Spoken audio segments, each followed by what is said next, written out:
Oh, no. Are you God?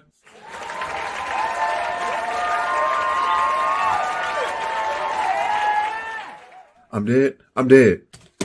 Not yet. They're trying to revive you, but you're fine. Your passport princess put something in your cup and you passed out. What? Why'd she do that? She thinks you're lame just like the American women do. You tried to bait her with your money and she thought it would be easier just to rob you than to marry you. Good thing you were lying about your money, right? She's up in your room rambling through your stuff right now. Lord, please wake me up. Oh no, my child. You need to hold this L. Lord, why you do the passport bros like this? Don't blame me. While you're down there, you need to be working on your character. Learn effective communication. Work on yourself. And know that in a real relationship, you're required to submit to your partner as they submit unto you. It's a team. Lord, with all due respect, I'm a masculine alpha male with a podcast and a passport. I will not submit to any woman. Oh, so just they do the submissions. Is that what it is? All these buddy pass flights to South America ain't gonna help you. Are you looking for love, or are you trying to find somebody to dominate? Because it's gonna be hard doing that at your income and your attitude. It shouldn't take that long to answer. Get out of my office.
Good evening. Thank you for joining me here with Conversations with Taz for Think About It Thursdays.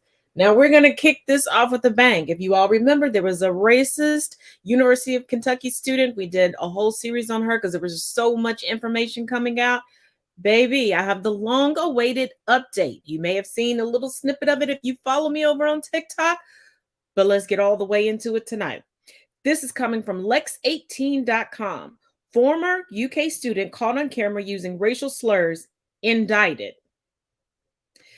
A former University of Kentucky student, who was caught on video calling another student racial slurs and kicking her has been indicted on multiple counts, according to court records. The video of the incident went viral last year. In it, Sophia Rosing, who is white, can be seen repeatedly calling another student, Kyla Spring, a racial slur. Spring, who is black, was working the overnight shift at the front desk of Boyd Hall when Rosing tried to get into the building. Rosing appeared to be drunk, and Spring was required to call a resident advisor to check on her. Spring said in a TikTok video after the incident, Rosing became violent and called her racial slurs. Spring said in the video, "This week, a grand jury indicted Rosing on 3 counts of 4th-degree assault and 1 count each of 3rd-degree assault of a police officer, 2nd-degree disorderly conduct, and alcohol intoxication." The indictment accuses Rosing of kicking and hitting Spring, causing her physical injury. Rosing is also accused of biting and kicking a UK police officer, according to the indictment, as well as biting and hitting 2 other people. The disorderly conduct charges stem from the accusation Rosing engaged in fighting, violent, and tumultuous behavior in the lobby of Boyd Hall on UK's campus, according to the indictment. let us not forget that she was also going cuckoo cuckoo and being extremely racist and classist at a bar shortly before she got to Boyd Hall. So I don't know if other people are going to pop up and want charges pressed, or if they're going to take some civil action against Miss Mama as well, in addition to, or not. But looks like she fucked around and looks like she's finding out. I love this for her. I love this. Happy Black History Month. Don't play with us in 2023. Do not play with us in 2023. This ain't the time, okay? Problematic people, beware. We are not here for your shenanigans at all.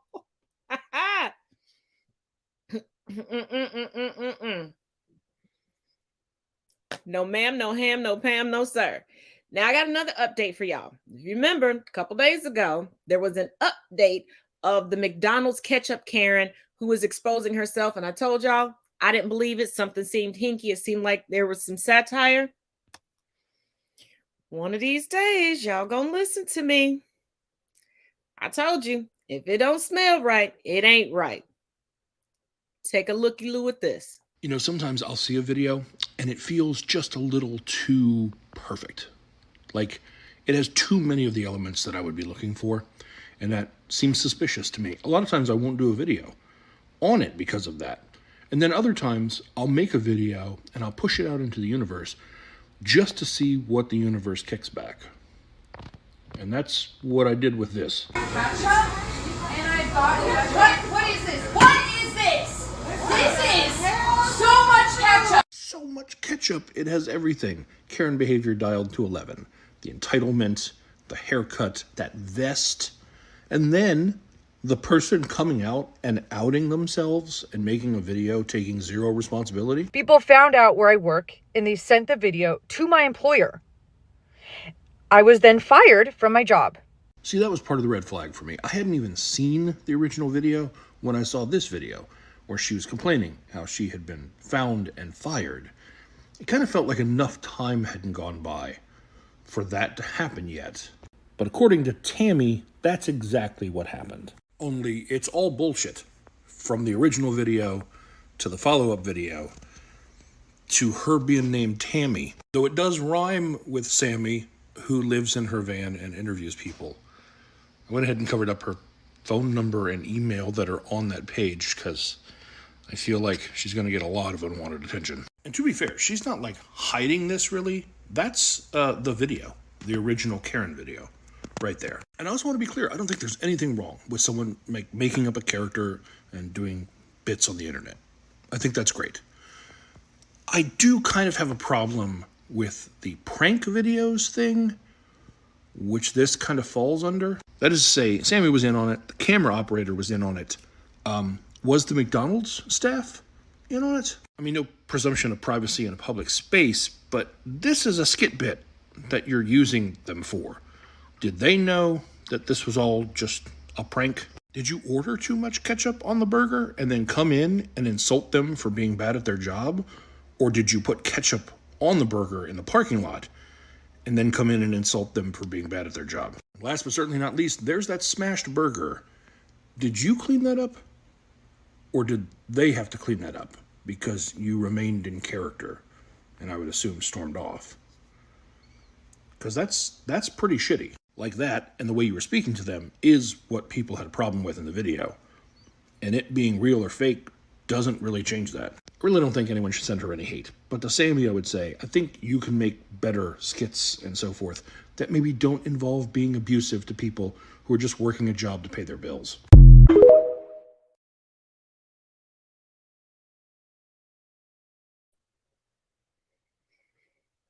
See, there are too many things that get too much popularity and too much notoriety and too much clout online that it does make me kind of side eye a lot of things.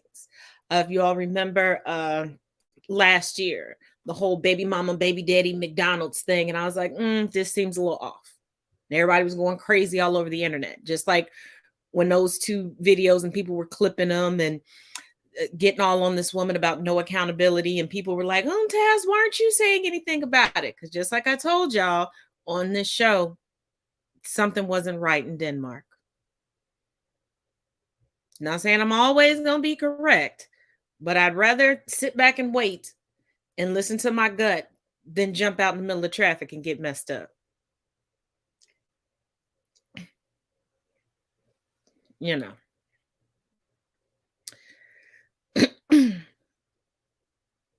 But let's keep it rolling.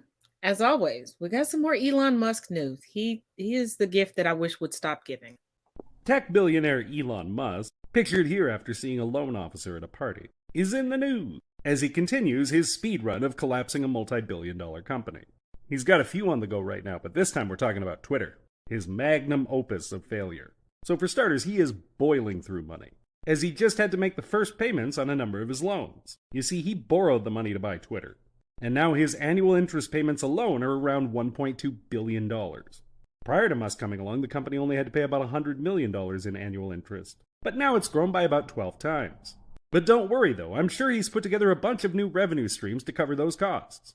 Except he hasn't at all. You may remember that his primary plan to make Twitter more profitable is Twitter Blue, selling blue check marks for $8 a pop, or sometimes 11, it's weird. One snag, according to one report, they only have 180,000 total subscribers, 0.2% of the website's active users. Now, worth noting, those 180,000 appear to just be in the United States, based on some estimates that suggest that there are about 290,000 Twitter Blue subscribers worldwide, suggesting that the website's earning just under $30 million a year from all of their paid subscriptions, or roughly 1/10 of one loan payment. Nailing it. Weird how expecting everybody to pay for something that they currently get for free isn't working. I, for one, am shocked. Of course, Musk has a new plan to make sure that everybody pays for things that are already free, by charging businesses $1,000 a month for gold verification badges, and an extra $50 a month for each affiliated account. That's right, folks. If you want a gold checkmark, you can pay $1,000 a month. Who wants to miss that opportunity? But don't worry, though. The business genius is surely making money hand over fist. Except the fact that Fidelity just slashed their valuation of Twitter by 56%. Literally just during the first month of Elon Musk's ownership. So specifically, Fidelity valued its Twitter shares at $53.47 million on October 31st, and then on November 30th, they revalued those at $23.46, which is one of the only public estimations we have of Twitter's value anymore. And as you can see, things are going great. Business genius.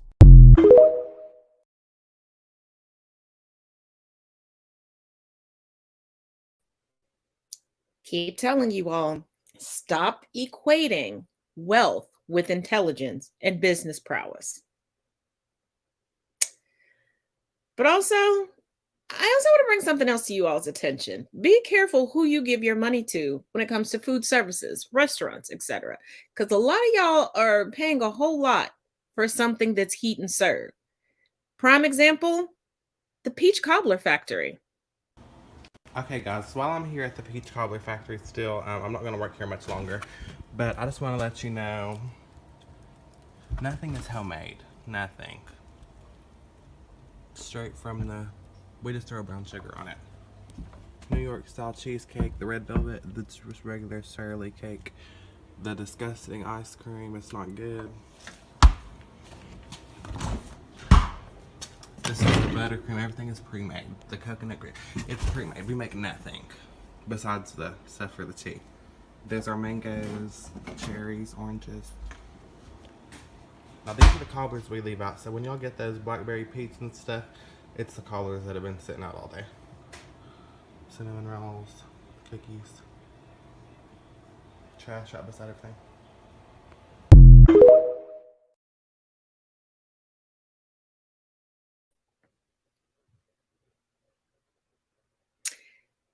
And what really blows my mind, when I was sent this video, I was just sent the link to it, so I got a chance to go back and go through the comment section. There were people that were like, oh, I was just there the other day and I paid insert this price for this and it tastes great. Like, y'all could have just went to Costco or Sam's Club and got the ingredients yourself. Sprinkle a little brown sugar on there. Now, there were some people who were smart, like, oh, you just put brown sugar on this? Oh, y'all just heat it up for this amount? Like, oh, I'll just do this at home. That's like going to the Cheesecake Factory And the Cheesecake Factory is selling you Sara Lee cheesecake from Kroger. I'm not talking for them having a large bakery somewhere and, prepackaging and sending it. They're not even using their own,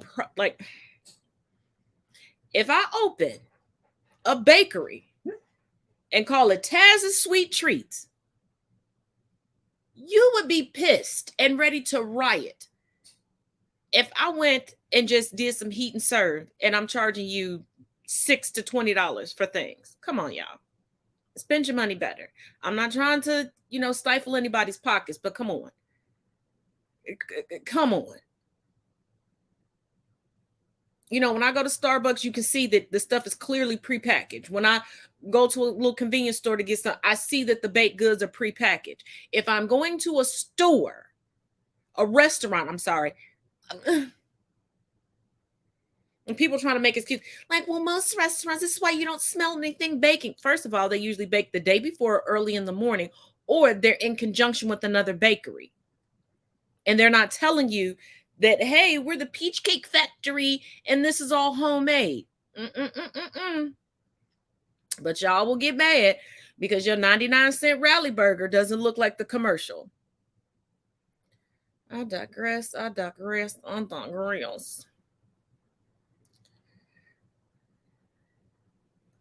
Now, boy, do we have a lot to get into tonight. But there is another racist that has been exposed, and I need to make you all aware of this person. Be forewarned. It's amazing how brave people are, thinking the internet is a safe space for their bigotry and racism. Let's fix that. The Shire was full of simple white folk. Not a Jew or Negro for hundreds and hundreds of miles. Stories of far-off trannies and homosexuals were told. Everyone meet Matt. When Matt's not posting about wanting a white ethno-state, Matt is posting his kids' basketball games all across his TikTok channel. Matt also uses his TikTok channel to express other racist views. This is the sound of guys working in my neighborhood.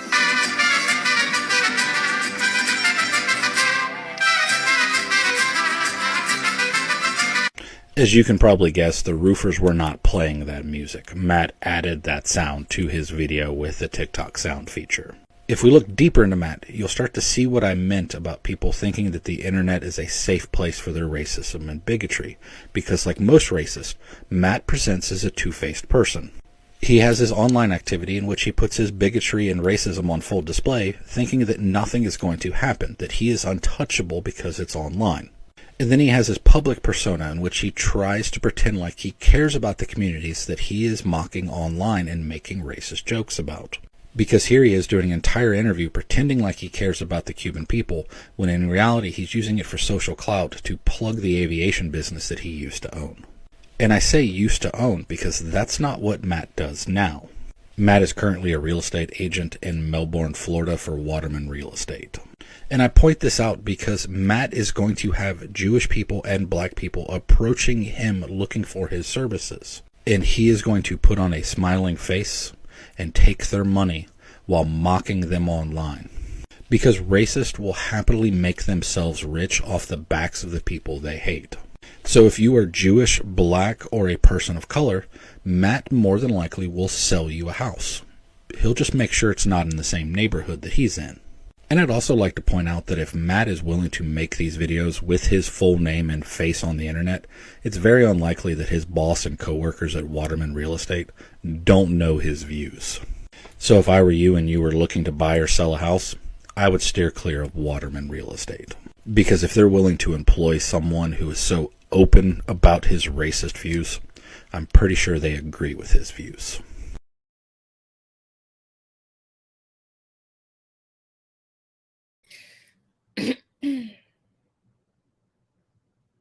But racism died when Obama became president, right?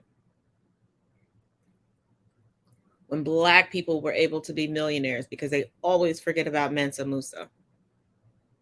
Now,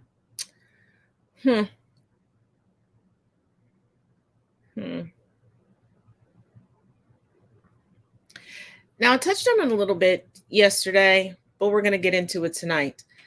Ron DeSantis has assembled his woke busters And no, this is not an SNL skit playing off of the Ghostbusters. I wish it was. I really wish it was. But I told you all, DeSantis is far more tyrannical than Trump. This is...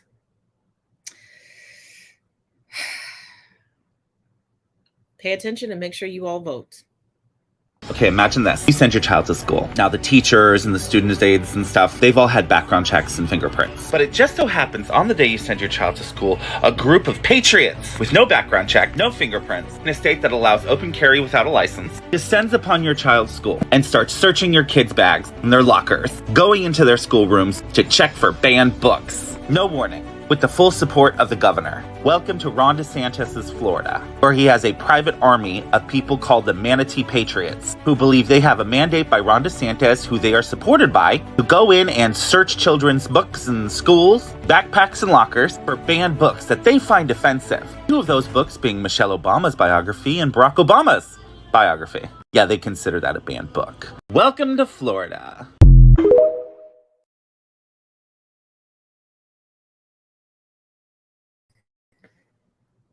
So basically, Florida is the place where diversity dies.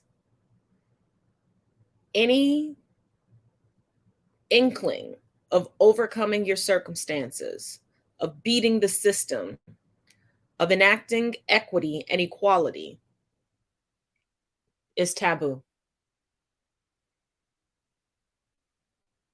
Anything other than the Daughters of the Confederacy / home ec education is a no-no.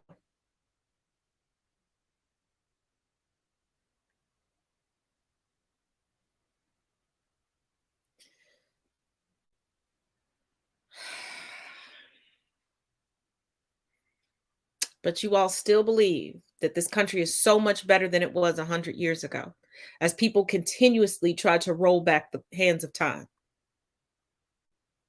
And what really boggles my mind are the women who are fantasizing about going back in time,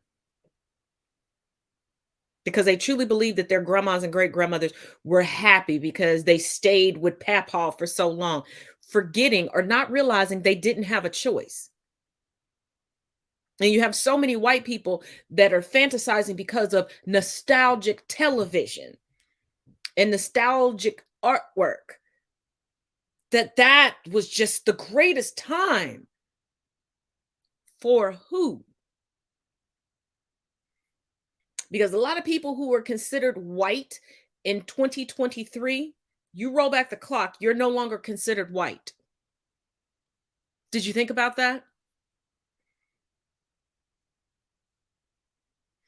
A lot of the things that you enjoy now in 2023, even as a conservative, you wouldn't be able to enjoy if you roll back the hands of time. See, if you roll back the hands of time, there are certain companies that could send people to your home to make sure you weren't doing certain things. Yes, in your own home.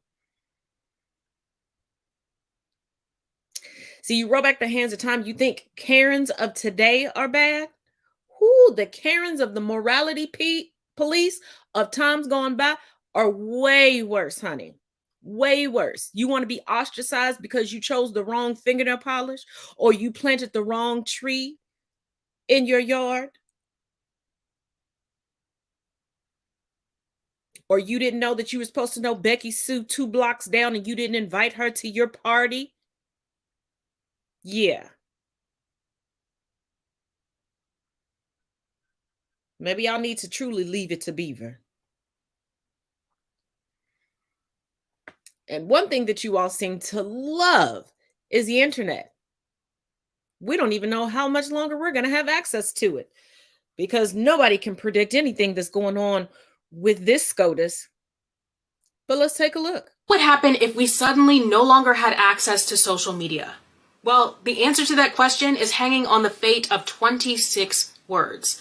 Today, the Supreme Court is set to hear opening arguments for Gonzalez v. Google, and the 26 words that SCOTUS will be debating over is Section 230, aka the 26 words that created the internet. Here's some background on the case.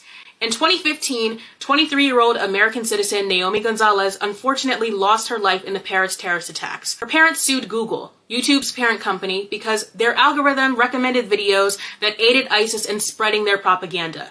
They believe that the protections granted in Section 230 to internet platforms are preventing those platforms from being held responsible, even when they should be. And for reference, here are the 26 words of Section 230. No provider or user of an interactive computer service shall be treated as the publisher or speaker of any information provided by another information content provider. Basically saying that internet and social media platforms are not responsible for the content that their users post. The question that SCOTUS must answer by the end of June is whether or not an internet platform's algorithms and recommendations are protected under Section 230, or if they should be regarded as speech that they could possibly be held liable for. This is an incredibly slippery slope, and according to Google, changing the protections of Section 230 could harm free speech, jeopardize the safety of the internet, and some businesses might reconsider how or what we are able to post. And some businesses may even go as far as to say we shouldn't be able to post on the internet at all, leaving us all to wonder.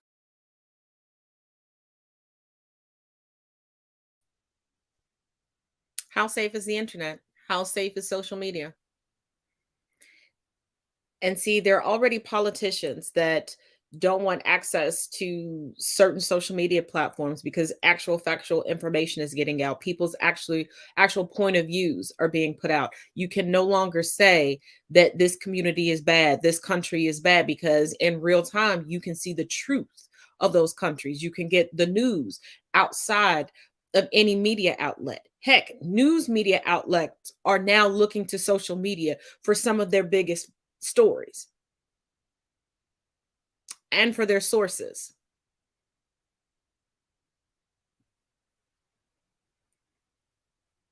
So still want to roll back the hands of time? It's going to be hard for you Klan members to recruit the way that you have been. I'm sorry, you all have diversified. You now have the Klan, the Proud Boys, the 3%ers. And you all are horrible at picking names. You'll never catch the double entendres, but if you don't want to use Google, I'm not going to force you.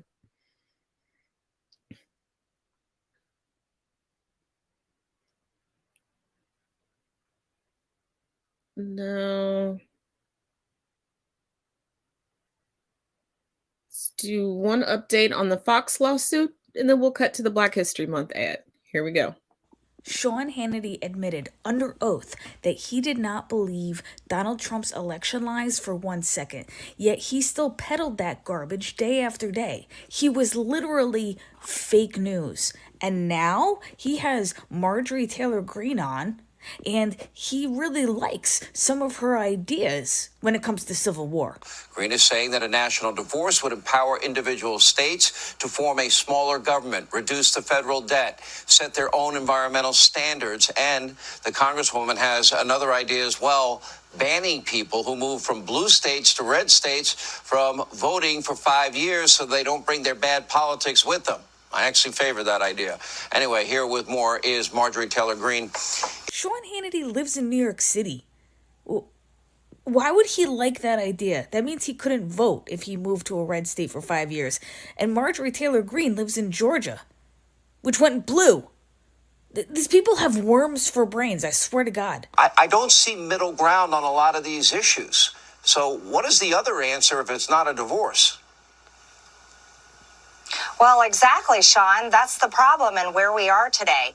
And in my life, in my world, all of my friends are regular Americans. Everyone I talk to is sick and tired and fed up of being bullied by the left, abused by the left, and disrespected by the left. And our ideas, our policies, our ways of life have become so far apart that it's just coming to that point. And the last thing I ever want to see in America is a civil war. No one wants that. At least everyone I know would never want that.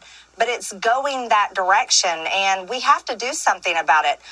You know what? You're right. We don't have the same values. Donald Trump's defense when being accused of rape was that the woman accusing him was too ugly to rape. But that's your hero.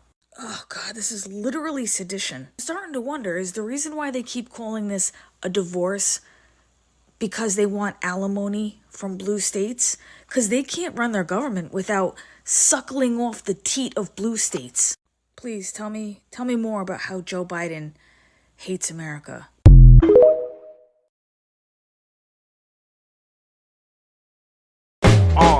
Black people stand up, feel good. Be proud of yourself as you should. And if you darker than the brown paper bag, wave your fists in the air, time to make these haters mad. They treat us like we came from the sewer, and everything we do, they try to outdo us. We made the traffic light, they write tickets. I ain't got to tell them, they already know where to stick it. We made the subway, they got scepter. Now everybody eating off of that except us. One thing we known for is our bravery, and Paul Kufi was an entrepreneur during slavery. You wonder why we like t-shirts that's white? Maybe because we used to pick cotton in another life. For Granville Woods and Maggie Lena Walker, put your lighters in the air now and spark up.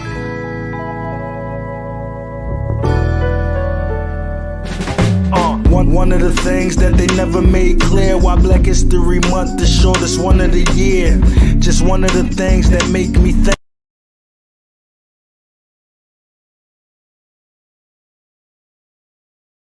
Because he said ancient Egyptians were black, and y'all really weird. Every time I get on TikTok, I see some weird ass shit.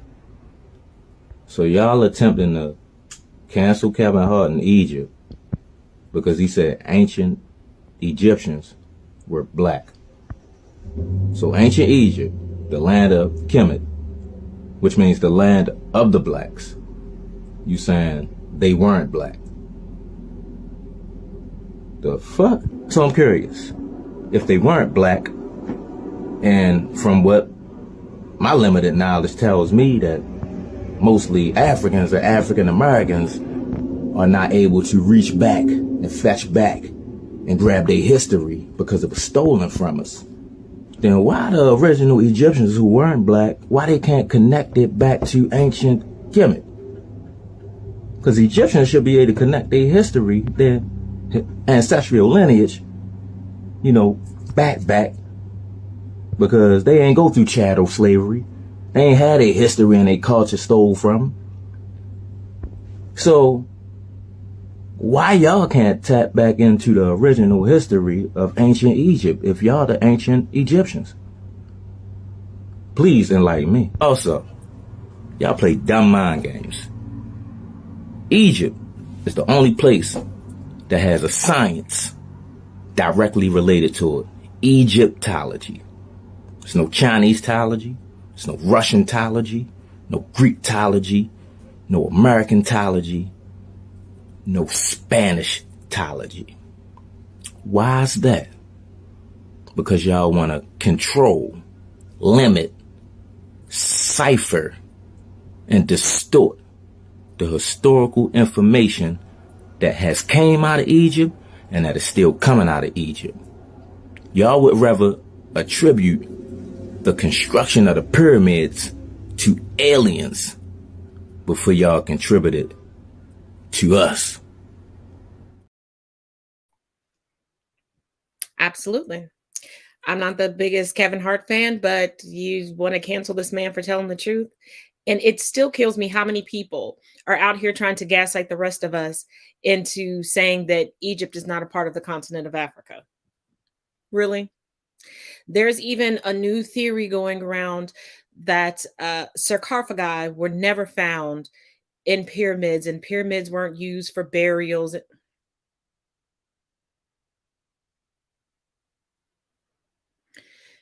And I love that this man pointed out that they never want to give Black people credit for any of our ingenuities, especially pre-chattel slavery. They want to pretend like Black history began with chattel slavery and ended with the civil rights, the beginning of the civil rights era. But here's this. Riddle me this, Batman. If aliens, ancient aliens, were building all these pyramids globally, Why did aliens ignore the superior race? So aliens were out here helping everybody but white folks. And if ancient Egyptians, those from Kemet, weren't black, why were all the black features knocked off of everything?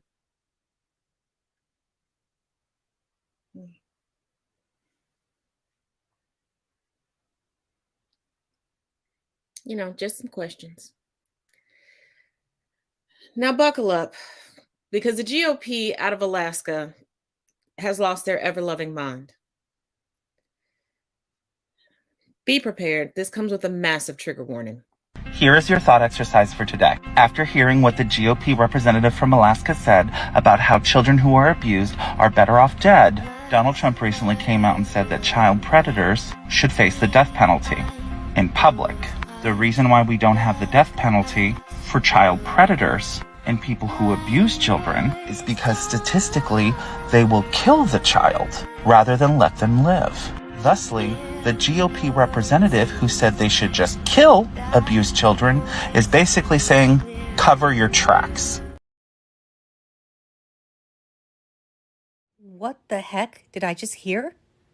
In the case where child abuse is fatal, obviously it's not good for the child, but it's actually a benefit to society because there aren't needed for government services and whatnot over the whole course of that child's life. Through the chair, can you say that again? Did you say a benefit for society? Talking dollars. Now you've got Yes. a $1.5 million price tag here for victims of fatal child abuse. It gets argued periodically that it's actually a cost savings because that child is not going to need any of those government services that they might otherwise be entitled to receive and need based on growing up in this type of environment. Through the chair, Representative, I guess that would be the idea, if I can use a really bad analogy, when you hit somebody, you always back up because it's cheaper to insurance. I don't pertain to that, and I'm really, I'm not even sure how to answer that there's a cost saving to the death of a child. The impact that has on a family and us as a society when a child is lost, especially to child abuse and neglect, is unmeasurable. And it's hugely tragic. And follow up. And the way that you're calculating this 1.5 million, and when I say you, I mean the people who did calculate it, does that 1.5 million get higher or lower depending upon the age at which the child is killed? So again, there's multiple factors, and a number can definitely increase, but again, I don't believe it's going to matter if they're older or younger. Again, a loss of a child is really unmeasurable.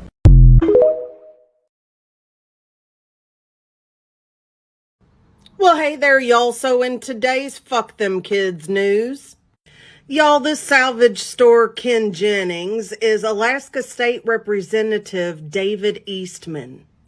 Round about 7 months ago, he was allowed by a judge to run for re-election despite the fact that he is a member of the Oath Keepers. For anyone not keeping track, the Oath Keepers are a far-right extremist militia that took part in the January 6th insurrection. David here is a big proponent of looking at the silver linings, especially when it comes to child abuse deaths. At a hearing concerning traumatic childhood experiences and how they affect the child over the course of their lives, this is what David had to say. In the case where child abuse is fatal, obviously it's not good for the child, but it's actually a benefit to society because there aren't needs for government services and whatnot over the whole course of that child's life. When stunned attendees asked him to verify what he had just said, he said, "I'm talking dollars." It gets argued periodically that it's actually a cost savings because that child is not going to need any of those government services that they might otherwise be entitled to receive and need based upon growing up in this type of environment. So basically, his argument is fuck them kids, let them die of child abuse and neglect, because then they won't be sucking at the teat of the government anymore, and we won't have to support them with our tax dollars. His comments are in direct opposition to what he put on his website, davideastman.org. On his website, he is very pro-life. Thank you very much. The forceful taking of an innocent human life can never be justified. Life is a gift from the Creator, a gift that all just governments are obliged to protect. Unless that child needs government assistance, and then you know what? Fuck them kids. You know who else we shouldn't have to support with our tax dollars? Republican politicians like David Eastman.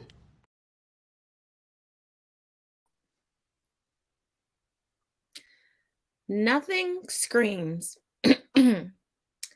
privilege and individualism like a conservative Republican.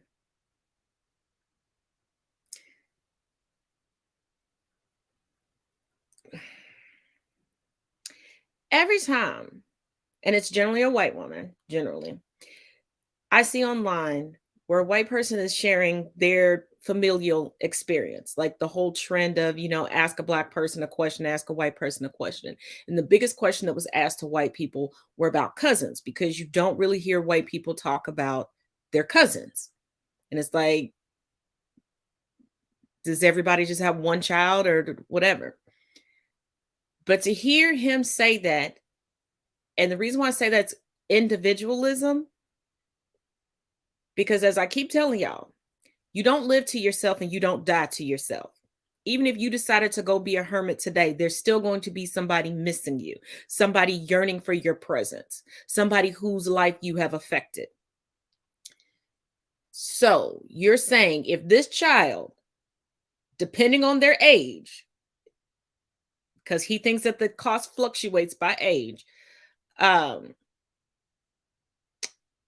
would be better for society and the family if they were deceased instead of abused and in needing of social services. So the therapy that their other siblings or other family members may need, it's not a factor. The medical bills, not a factor. The burial cost, not a factor. The other children removed from the home, that cost, not a factor. The cost of keeping those parents, the parent or parents or guardians behind bars, not a factor. The cost of the DA, not a factor. The cost of the public defender, not a factor.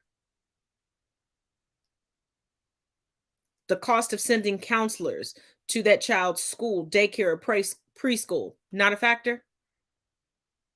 See, they individualize everything. And they live so comfortably in their privilege that they don't know how to be regular human beings anymore. These are people who still enjoy boarding schools and nannies and mannies and au pairs for their children, but then expect their children to come through and be hands-on with them in their senior years.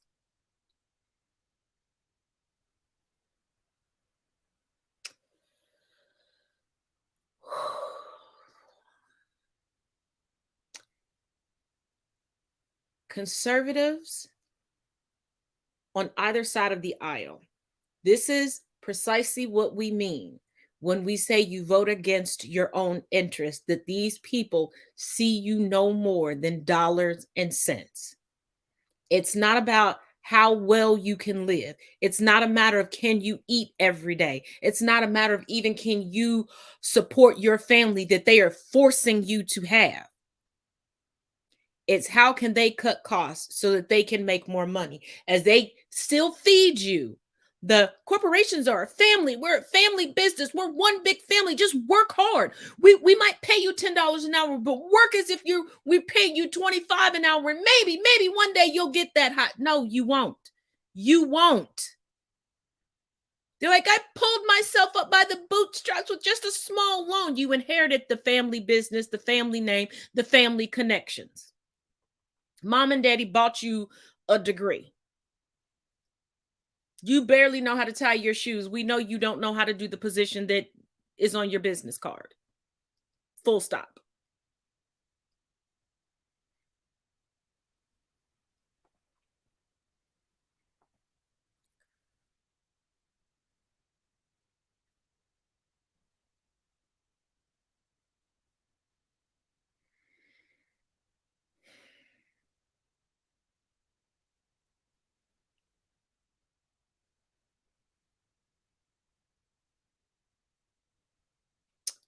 No, hold on.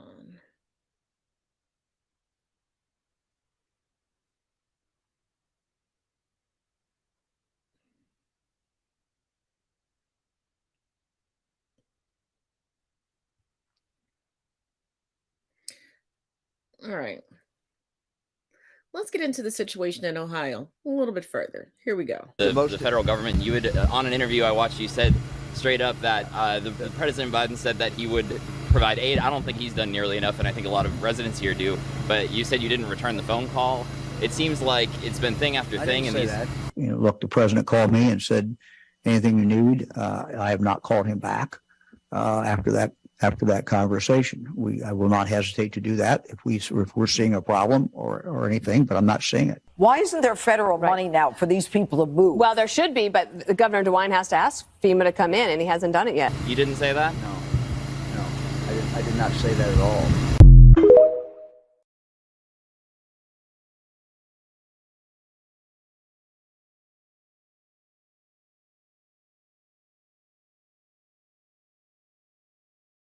Wow, we just found this footage from 2017 where Donald Trump is bragging about rolling regulations back to 1960s standards and making things like our railroads less safe.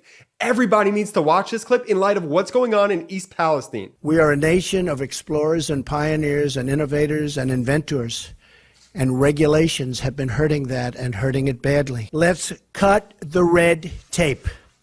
Let's set free our dreams, and yes, let's make America great again. And one of the ways we're going to do that is by getting rid of a lot of unnecessary regulation. This is what we have now. This is where we were in 1960. And when we're finished, which won't be in too long a period of time, we will be less than where we were in 1960. 1, 2, 3.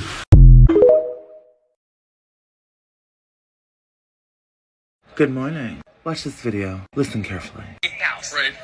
Speaking of the White House, apparently regulations regarding train safety were changed during the Trump administration. This particular railroad and others lobbied President Trump to dismantle an Obama-era rule that would have required railroads to update their braking systems. And apparently the Obama administration had pushed for it to govern transportation of hazardous materials after about 500,000 barrels of crude were dumped. But ultimately, the Trump administration undid that and said the costs exceeded the benefits.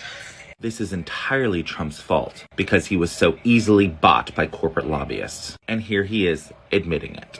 This is why when asked about Buttigieg and the train, he immediately pivoted to airplanes. Yeah, the people in East Palestine were just ecstatic to see him. He gave them Goya beans, Trump water, that was discontinued in 2010, and MAGA hats at McDonald's. Feel free to call me the all-seeing eye, Nostradamus. Then again, I am black, so I suppose y'all could call me Nixtradamus.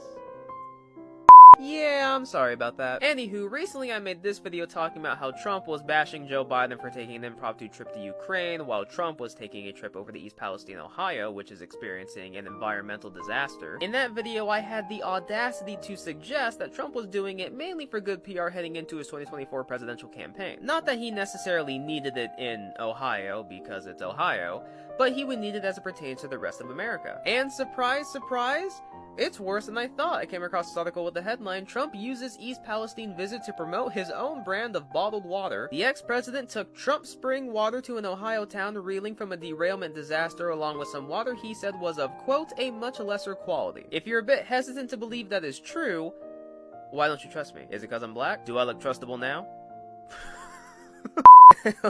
Let's just play the clip. Because we're bringing thousands of bottles of water, Trump water actually, most of it. Some of it we had to go to a much lesser quality water. You want to get those Trump bottles, I think, more than anybody else. But we're bringing a lot of water. This man, Donald J. Trump, was born with no shame. Now, The Independent noted that it couldn't immediately verify what percentage of the bottles donated by Trump were branded with his name, but the fact of the matter is he brought water there branded with his name. Some people say I'm very biased against Trump. I prefer to look at it as I just tell the truth. I'm very good at following patterns. I've seen enough politicians play this game to know what their end goal is. I don't stick my head in the sand. I have common sense. And it's Trump. Like, this is his MO, you know? It's really not that surprising. I got my fingers crossed that Trump does not get back in the White House, because I've said it once, 10, 100 times, I will say it again. If he wins, I'm leaving. I might even go as far as to say I would be done with America. As WWE Shelton Benjamin's theme song used to say, ain't no stopping me now. Ain't no stopping my ass from going to Canada. If you're bringing water to a place where residents fear their water has been contaminated, don't tell them some of the water is of lesser quality. And number two, Trump water has been discontinued for 13 years. He must have had some sitting in a storage shed somewhere. Some of the incredible people that helped us, because we're bringing thousands of bottles of water, Trump water, actually, most of it. Some of it we had to go to a much lesser quality water. You want to get those Trump bottles, I think, more than anybody else. But we're bringing a lot of water.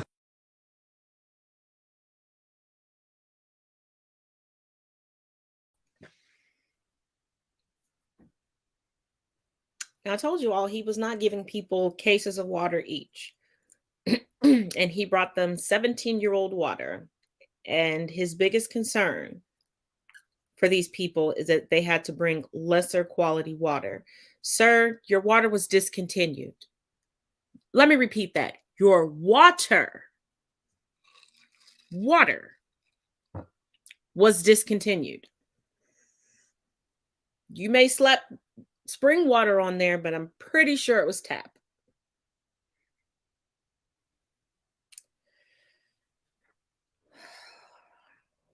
And his little propaganda trip is working because all of his sycophants, those that remain, are still acting like he came through and saved the day.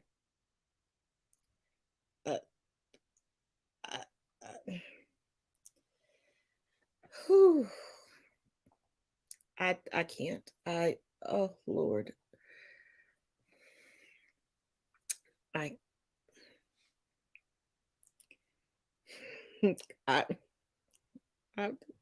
Oh Lord.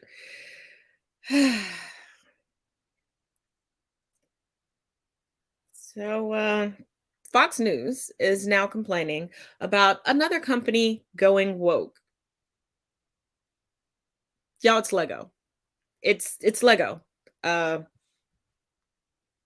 don't even know how to describe this to you all. Just take a look. According to Fox News, yet another company is going woke. Who is it this time? Lego. Lego is going woke. The company unveiling a range of new characters in the effort to be more inclusive. Lego says the new characters will promote diversity and understanding. Some will have anxiety issues. I don't know how you show that. One will have a missing limb, another Down syndrome. These are really important issues. Yeah. Do you want Lego in there?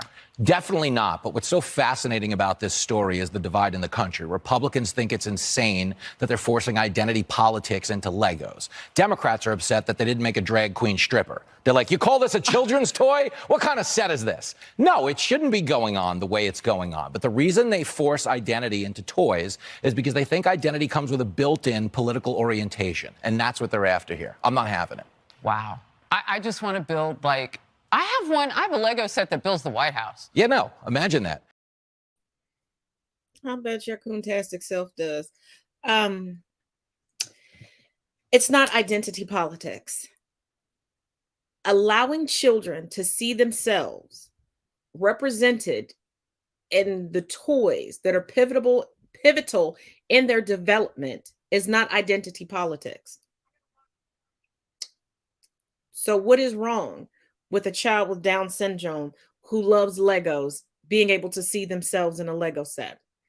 What is wrong with a child who happens to be an amputee who also loves Legos singing? See, they went on to say that Legos and Play-Doh are to determine which kids to keep an eye on and which kids are going to be smart. Like, if they can build with them, they're smart. If they eat them, they're stupid. They're just kids either way. And they're also adults, as that Coontastic Coalition member stated, that enjoy Legos. There are Lego sets that are collectibles. Why not make them include? What is so wrong about inclusivity? Maybe because his country was founded on exclusivity. And a certain subsect does not want to share that exclusivity. So they thought that they were going to have an eternal club of just them. Guess they missed the memo that nobody's buying into eugenics anymore, huh?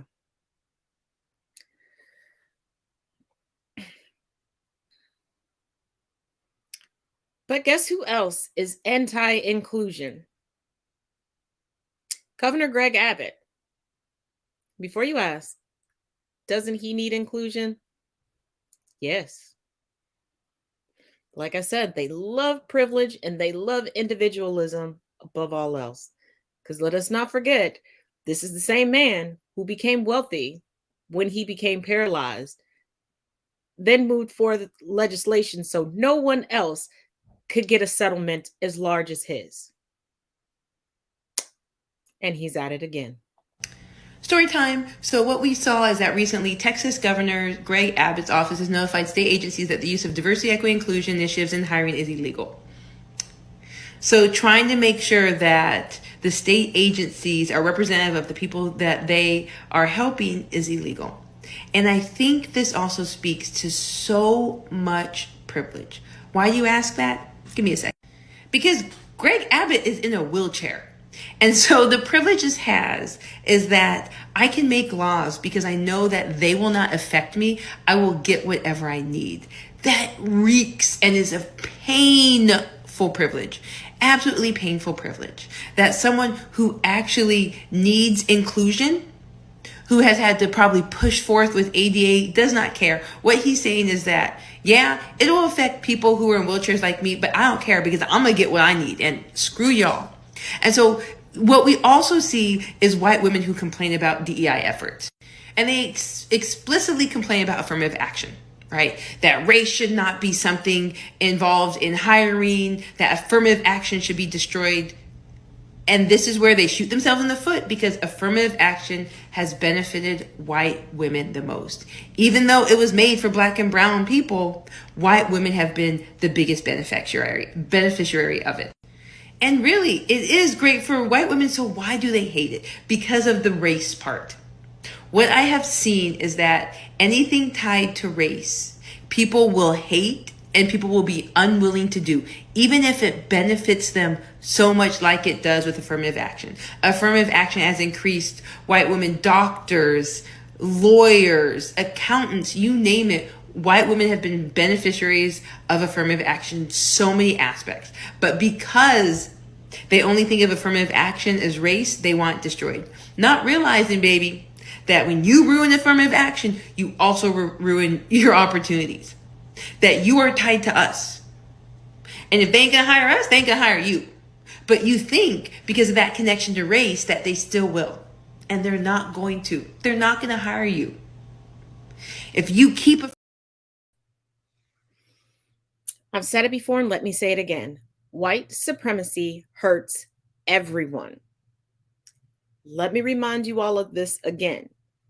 What you now know as amusement parks that you have to pay now exorbitant prices to go with your family used to be a regular old city park. Want to know why that no longer exists? Racism. And then capitalism grabbed hold of it. But see, anytime you talk about bringing equity to all of the races in a country that markets itself to the globe as being a melting pot for everyone, bring us your what? Bring us your who? Bring it to where?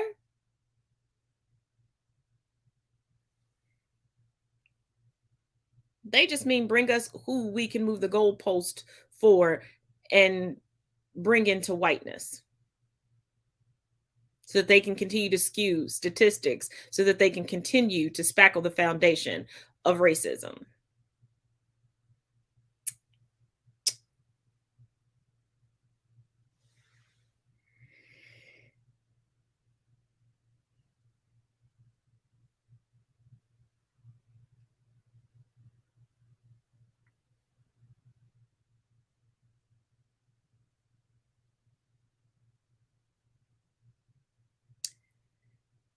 Now, I touched on this before in another episode about the Ohio Nazi homeschoolers. Well, as always, we do have an update. But real quick, before we get to that update, former Vice President Mike Pence is trying hard not to testify regarding Trump's self-coup, even though he was put in harm's way, his life was in danger, and he even refused to go with Secret Service agents that day because they were not his normal Secret Service detail. But coming from CBSNews.com, special counsel asked judge to compel Mike Pence to testify in January 6th probe. Federal prosecutors have asked the chief judge in Washington, D.C.'s federal court to compel former Vice President Mike Pence to comply with a grand jury subpoena and testify as a witness in special counsel Jack Smith's investigation into the events surrounding the January 6, 2021 attack on the Capitol. 3 people familiar with the investigation told CBS News. The motion to compel Pence's testimony, filed in secret to Chief Judge Beryl Howell in recent days, came after lawyers for former President Donald Trump asserted executive privilege in response to Pence's subpoena, the People said.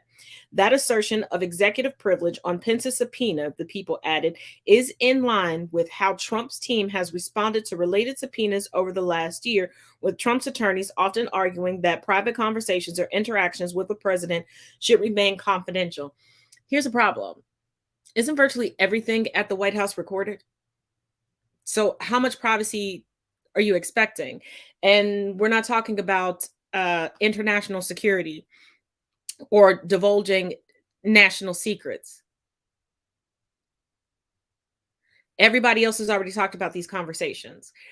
And Merrick Garland, take a page out of Jack Smith's book. Get the ball rolling. Stop letting them slide with these executive No.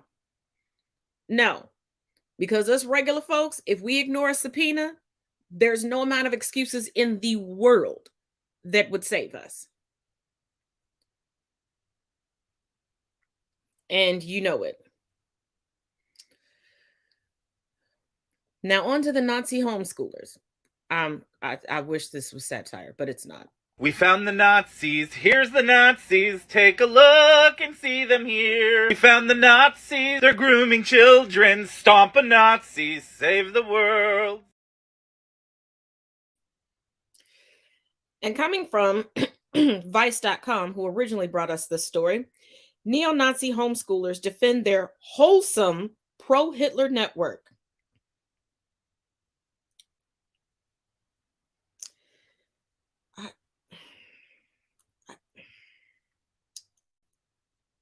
I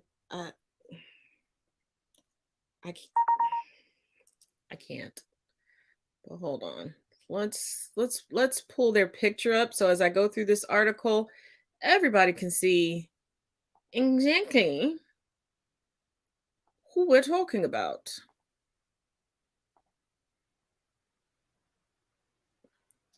Oops. No thanks. There we go. There we go. So I hate when these things pop up. There we go. So, the Ohio couple at the center of the Nazi homeschooling scandal have spoken publicly about their online community of Hitler-loving parents and have defended their actions as just extra fun and so wholesome. Predictably, they have also blamed Antifa for negative coverage of their pro-Hitler homeschooling network. When are people going to catch on that Antifa just stands for anti-fascism and it's an ideology? Anywho, Katja and Logan Lawrence were unmasked last month as a couple running the dissident homeschool network from their home in Upper Sandusky, Ohio, in reports from Vice News and HuffPost, which were based on a report from the anti-fascist research group known as the Anonymous Comrades Collective. Starting in late 2021, the couple ran a now deleted Telegram channel with over 2,500 members and shared their own classroom resources, weaving Hitler quotes, anti-Semitic themes, and white supremacist ideologies into their math lessons and homework assignments. Are you all now catching the projection? Remember when they were claiming that people were slipping CRT into studies and putting political indoctrination into math? And yeah, projection. In their first public comments since they were unmasked, the Lawrences staunchly defended their actions. Now, if this is so wholesome and lighthearted fun, why were they hiding? Because if you all remember from the last time I covered this, they had fake names and were hiding their faces and everything. But we see you now, boo-boos. We see you now. The chat was so wholesome, Katja Lawrence told the Nazi-promoting website Justice Report in an interview published on Monday. It was mostly homeschooling moms that were lifting each other up when things got difficult. You need Nazi propaganda to lift each other up? In reality, the content shared in the channel was deeply racist, including a lesson planned to mark the birthday of Dr. Martin Luther King Jr. last month that described the assassinated civil rights leader as a deceitful, dishonest, riot-inciting Negro. Well, that's so fun. The Lawrences blasted the mainstream media for cherry-picking the neo-Nazi aspects of their lessons plan, claiming these were just fun extras they added to the regular curriculum they taught their 4 children. Neo-Nazi curriculum. We were deliberately made to look very unappealing, Katja Lawrence said. You knew you looked unappealing. That's why you were hiding.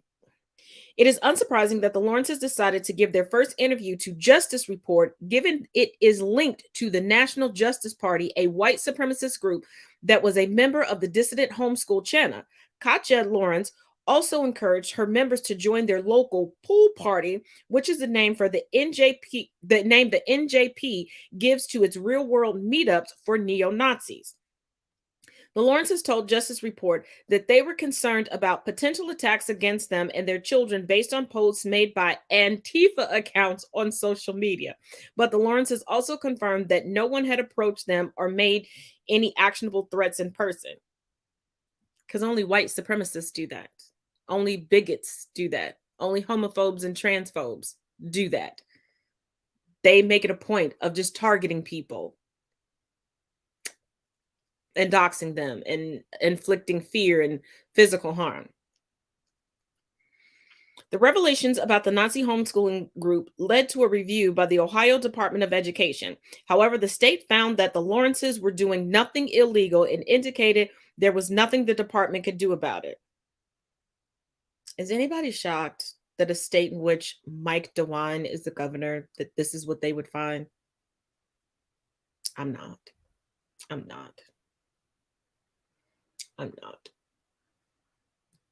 In the interview with the Justice Report, Logan Lawrence said the reason he and his wife decided to homeschool their children after her eldest child had spent 4 years in public school was because the system is very anti-white and we just wanted a positive image for our kids.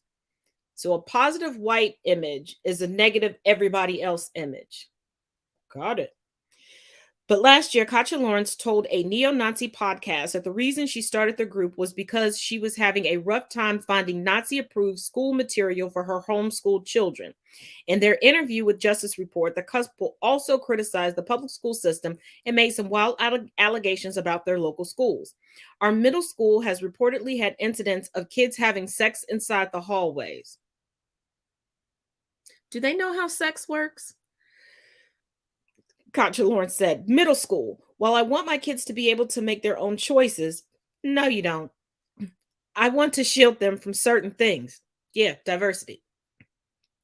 I want my kids to grow up to be straight, married, and Christian. Newsflash, you have no control over that. She claimed a student in one of her daughter's classes threw a chair at a teacher. Sounds about white.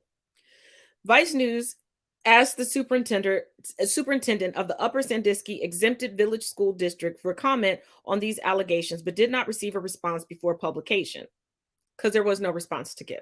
There was no there was no response to give. Like, BFFR, come on, let's be all the way for real with this one. Yeah, okay.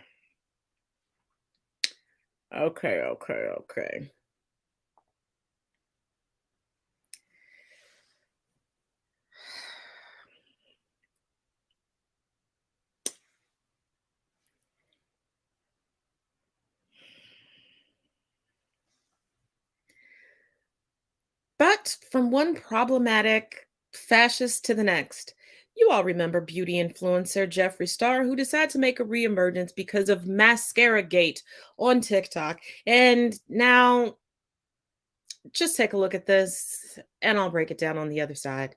See you in 2 and 2. Y'all know how we do. How are you a they? What the f does that mean? Jeffree Starr is threatening to sue media outlets that claim he's transphobic after making what some fans are calling disgusting comments in a new interview. I'm gonna file a lawsuit because you are lying on my name. It's a mess. We'll catch you up. Controversial YouTuber and beauty guru Jeffree Starr is back, and this time he's exposing fellow beauty gurus. You've woken up the motherfucking beast. Teasing Super Bowl player boyfriends and dragging non-binary individuals. I'm not into all the other bullshit. What other bullshit? The they and them. On February 14th, Jeffree Starr sat down with NFL player Taylor Newham, revealing he doesn't believe in non-binary identities and claiming pronouns were made up out of boredom during the pandemic. Conservative vibe to you. Them. You're male or you're female. How are you a they? What the f does that mean? It's stupid is what it is. Yeah. Just days after making these comments, the story was picked up by news outlets. And now, Jeffree is threatening to sue anybody that claims he is transphobic. You know what I'm not gonna do? Back down from my opinion, from science, from facts. And what we're not gonna do is lie on my name. So anyone creating a lie, meaning the media outlet, I'm gonna Cardi B you. I'm gonna file a lawsuit because you are lying on my name. I just went on and I saw a few outlets saying that I'm transphobic. Jeffree Starr, who has 5 transgender employees. So if you posted an article saying anything like that, you better delete it, Miss Thing, because I'm coming. Many fans are calling Jeffree out for supposedly contradicting himself in a bid for attention, because just months ago, he stated on the Impulsive podcast that he identifies as a male, using he/him pronouns. What's my gender? You identify as he/he. Yeah, bro. But in a video with Shane Dawson from 2018, when asked how he identifies, I keep calling you she on accident. Okay. Like Andrew was like, wait, is Jeffree or what's happening? Jeffree states, I'm just Jeffree. Everyone calls me he, she, whatever they want. So that's fine. Every pronoun is okay. Every pronoun. Okay, great. One user commented, I hate how Jeffree is making a comeback after the mascara and NFL boyfriend drama. This attack on non-binary people is not okay, especially after he's completely contradicted his own statement from years ago. Every pronoun is okay. Every pronoun. Jeffree has been tangled in nothing but controversy ever since making his social media comeback. Weeks leading up to this drama, Jeffree was teasing a potential NFL boyfriend online, causing many fans to speculate over who the mystery man could be. But it now looks like this could have all just been one major plot to promote this new controversial interview, after revealing that his secret NFL boyfriend was actually Taylor Newham, the person interviewing Jeffree. Everyone thought that I was sleeping with you, but I'm really one of your friends. Now, let's not forget that there's also a soundbite of Jeffree Starr going around saying the reasons why conservatives love him. See, conservatism is a moneymaker, and controversy is the name of the game when it comes to Jeffree Starr. This is just a new PR strategy for Jeffree, because you can't, I'm sorry, I cannot take a gender neutral person seriously that spews hatred. Just like there is a trans woman on TikTok that is a self-proclaimed conservative that is doing everything to detrimental the strides that the trans community has made, and blatantly lying to those that are just praising her in her comment section because it's lucrative. It's a moneymaker. But at what cost? But I guess everybody wants to be Caitlyn Jenner. Minus the murdering.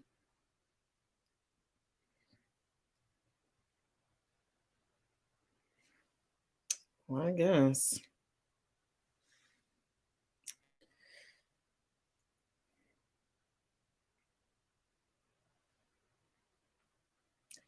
Now, major trigger warning in this one. This does involve police brutality. This video is being made for educational purposes. Having said that, trigger warning in this one. Have y'all seen this video? I'm gonna censor part of this for reasons, but nonetheless, watch this. Let me see your hands. Let me see your hands. Get your hands out of your pockets. Turn up your chains, bud. Excuse me? You're being detained, bud. What am I doing? Take your backpack off. Can you explain what this Before is you go on the ground, take your backpack off. I'm going to get picked up for work. Sir. Put your hands behind your back. This is my phone. Are you telling me what this is about? You're being detained for a minute. You're matching the description of someone trying to break into people's cars. I'm not breaking anyone's car. Sir! You dumb bastard. Oh, please help me! Shut the up. Get up. I'm going to work!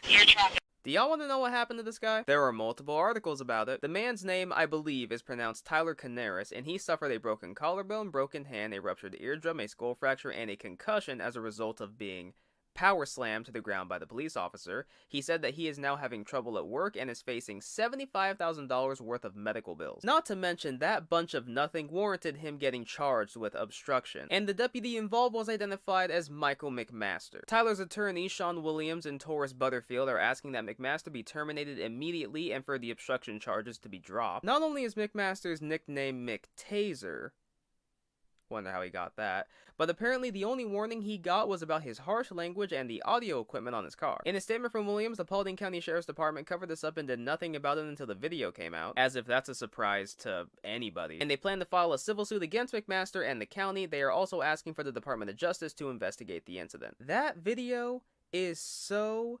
disturbing.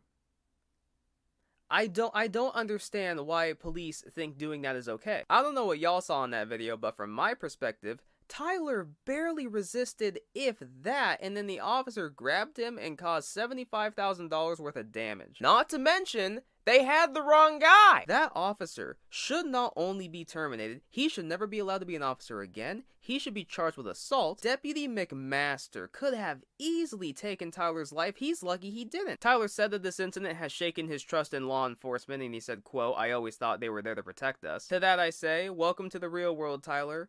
The police are domestic terrorists. They're bullies who rock a badge, who think they can do whatever they want, and they will go through you if you do not comply, even if you are within your rights. I hope McMaster gets fired, I hope he is found guilty, and I really hope Tyler gets a buttload of money. Are you seeing a pattern? See, they are getting so brazen that they don't even care if you're a minority anymore. But are you seeing a pattern? They told him to take his hands out of his pockets when his hands never entered his pockets. They get full descriptions of assailants and are never able to properly match them up. There are kindergarten students that can match things up better than they can.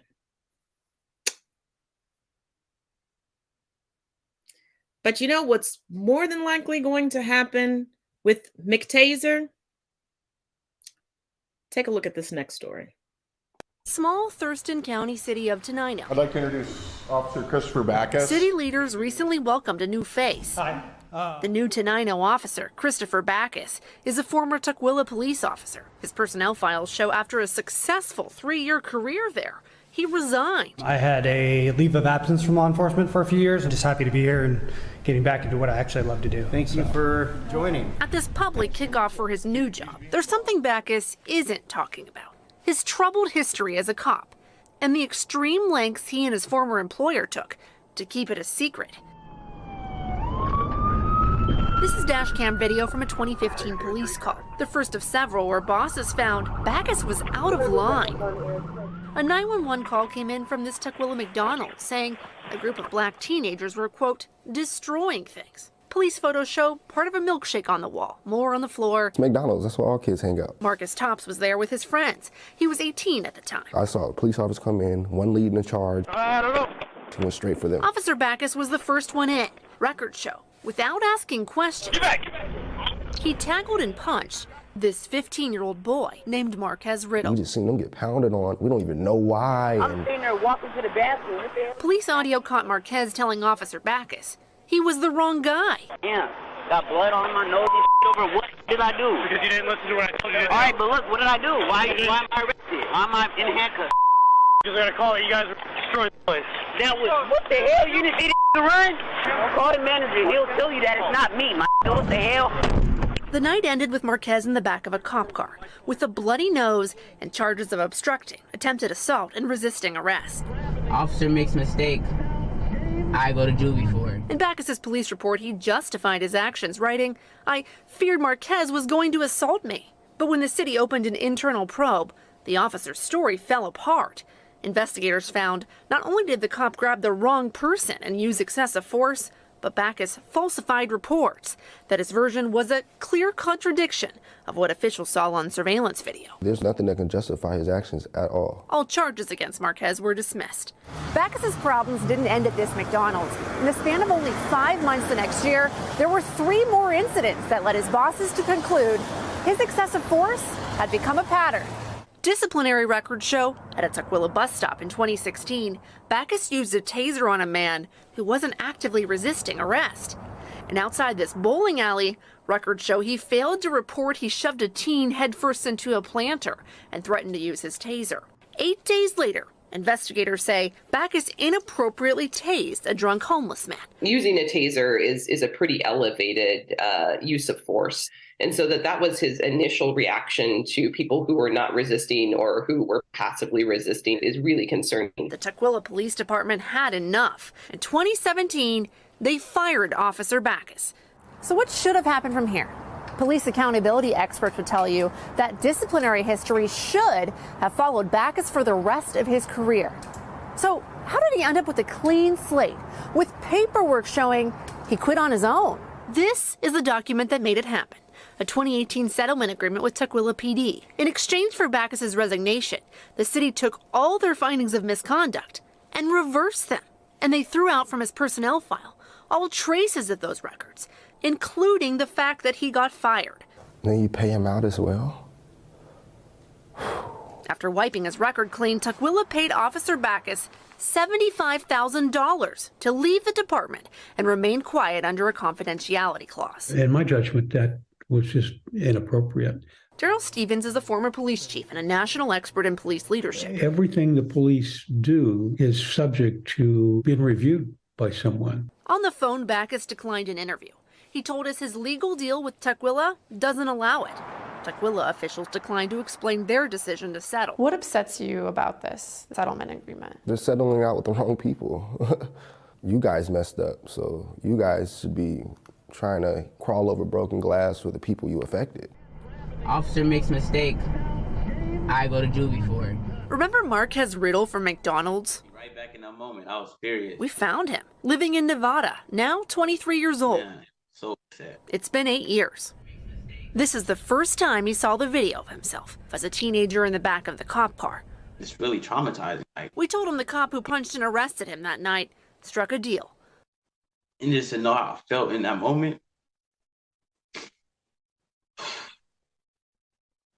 I was so mad I probably couldn't even cry in that moment. Yeah, stuff was heavy. In the wake of the city's silence, police accountability experts say this is most likely what happened. Police departments will turn to settlements to avoid scandal, union fights, and lawsuits. When that's on the table, that's a really kind of expensive and time-consuming process for the police department. So oftentimes they're going to say, what's the easiest way we can get rid of this officer? Me, please. I, Christopher Backus. Back in Tenino. I, Christopher Backus, do solemnly swear. Last month, Backus swore in as a full-time Tenino police officer. Officer Backus, do you have anything you'd like to say? It was a long road to get back into law enforcement, and so, I'm very appreciative of the chief, and it's nice getting back into doing what you love instead of just doing a job to be a job. Congratulations. Thank you. And welcome to Tenino. There's one more thing about Tukwila. This Backus incident was not a one-off. We found 2 other deals where they agreed to wipe and change disciplinary records for officers with a troubled past.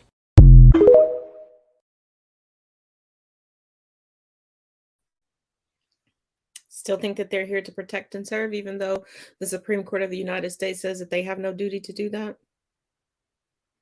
Still think that they're not power hungry?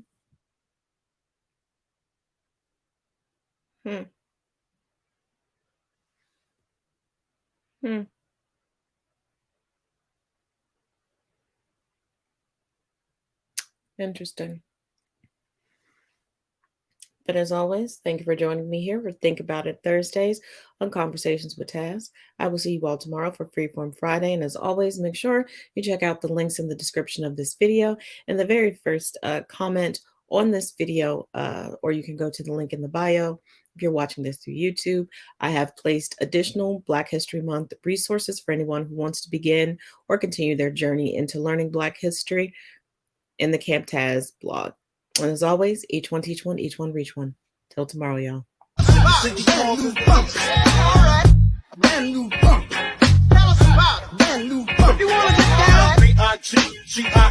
a.k.a. B.I.G. Get it? Biggie, also known as the Bon Appetit. Rappers can't sleep, need sleeping. Big keep creeping, bullets heat leaking. Casualties need treating, dumb rappers need teaching. Listen, A, don't speak with B.I. That's that, O.I. Thought he was whack, well come now. Why y'all so dumb now? Hunt me or be hunted. I got 357 ways to simmer saute. I'm the winner all day. Lights get dimmer down Biggie's hallway. My forte causes Caucasians to say he sounds demented, hardly censored. If I said it, I meant it. Bite my tongue for no one. Call me evil or unbelievable. Brand new bump. Biggie's causes brand new bump. Biggie's causes unbelievable.